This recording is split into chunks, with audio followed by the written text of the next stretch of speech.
औरंगजेब आलमगीर की दौरे हुकूमत में काशी बनारस में एक पंडित रहते थे। उस पंडित की एक बेटी भी थी जिसका नाम शकुंतला था।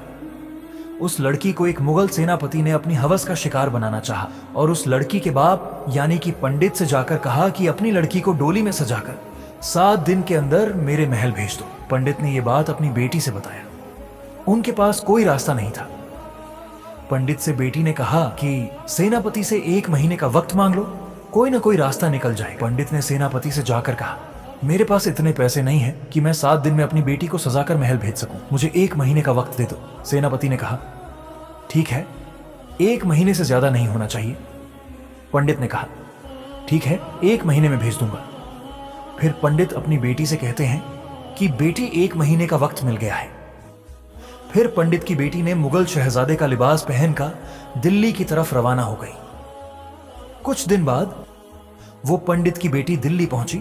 वो दिन जुमे का था और जुमे के दिन औरंगजेब आलमगीर नमाज के बाद जब मस्जिद से बाहर निकलते हैं तो लोग अपनी अपनी फरियाद एक चिट्ठी में लिखकर मस्जिद के सीढ़ी के दोनों तरफ खड़े रहते हैं और औरंगजेब आलमगीर वो चिट्ठियां उनके हाथ से लेते जाते और फिर कुछ दिन में फैसला इंसाफ फरमाते थे। वो पंडित की बेटी शकुंतला भी उसी कतार में खड़ी हो गई।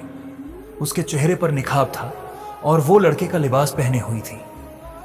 जब उसके हाथ से चिट्ठी लेने की बारी आई तो औरंगजेब आलमगीर ने अपने हाथ पर एक कपड़ा बांधकर पंडित की बेटी के हाथ से चिट्ठी ले ली। ये देखकर पंडित की बेटी बोली, महाराज, मेरे साथ ये नाइंसाफी क्यों?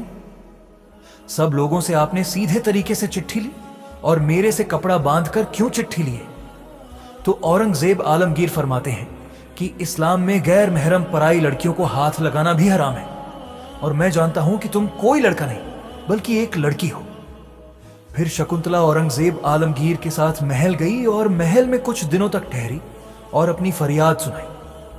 औरंगजेब आलमगीर ने पंडित की बेटी से कहा, बेटी, तू लौट जा, तेरी डोली सेनापति के घर पहुंचेगी अपने वक्त पर। शकुंतला सोच में पड़ गई कि बादशाह ये क्या कह रहे हैं।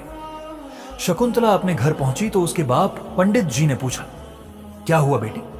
तो शकुंतला बोली, एक ही रास्ता था, मैं हिंदुस्तान के बादशाह के पास गई थी, लेकिन उन्होंने भी ऐसा ही कहा कि डोली उठेगी। लेकिन मेरे दिल में एक उम्मीद की किरण है। वो ये है कि मैं जितने दिन वहां रुकी, बादशाह ने मुझे 15 बार बेटी कहकर पुकारा था और एक बाप अपनी बेटी की इज्जत नीलाम ना ही होने देगा। फिर वो दिन आया जब शकुंतला की डोली सज धज सेनापति के महल पहुंची। सेनापति ने डोली देखकर अपनी अय्याशी की खुशियां फकीरों को पैसा लुटाना शुरू किया। जब पैसे लुटा रहा था तब एक कंबल पोश फकीर, जिसने अपने चेहरे पर कंबल ओढ़ रखा था, उसने कहा, मैं ऐसा वैसा फकीर नहीं हूं, मेरे हाथ में पैसे दे। और फिर उस फकीर ने अपने चेहरे से कंबल हटाया तो सेनापति देखकर हक बक्का रह गया, क्योंकि वो फकीर कोई और नहीं बल्कि शहंशाह हिंद औरंगजेब आलमगीर थे। औरंगजेब आलमगीर उस सेनापति से कहते हैं कि तेरा एक पंडित की लड़की की इज्जत पर हाथ डालना मुसलमान हुकूमत पर दाग लगा सकता है। और फिर आपने इंसाफ फरमाया।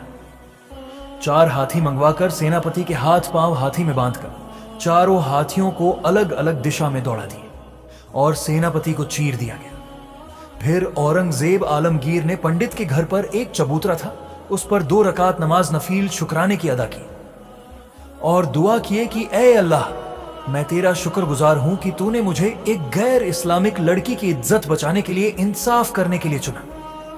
तब शकुंतला के बाप पंडित जी और काशी बनारस के दूसरे हिंदुओं ने उस चबूतरे के पास एक मस्जिद तमीर किया जिसका नाम धनेड़ा की मस्जिद रखा गया और पंडित ने ऐलान किया कि यह बादशाह औरंगजेब आलमगीर के इंसाफ की खुशी में हमारी तरफ से एक तोहफा है।